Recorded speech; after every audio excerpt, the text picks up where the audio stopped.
बस सैयदा है, वो बस फातिमा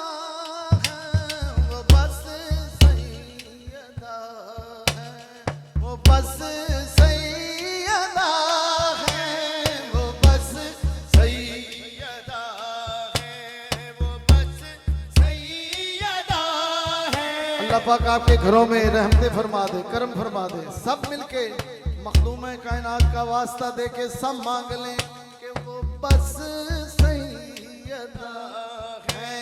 वो बस सैयदा है, वो बस सैयदा है, वो बस सैयदा है मंसूब जिसे हदीसे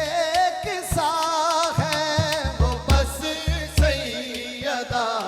है, वो बस सैयदा है, वो बस सैयदा है। उम्मे अबिया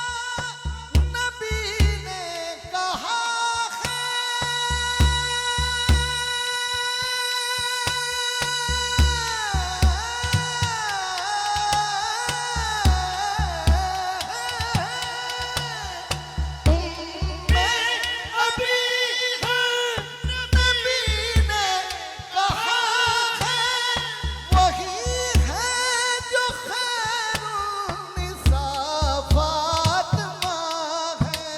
वो बस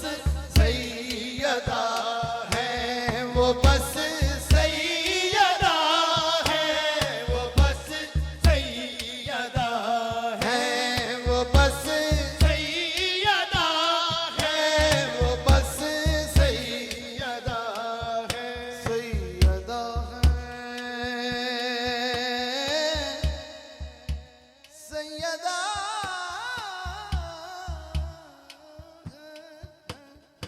बस सैयदा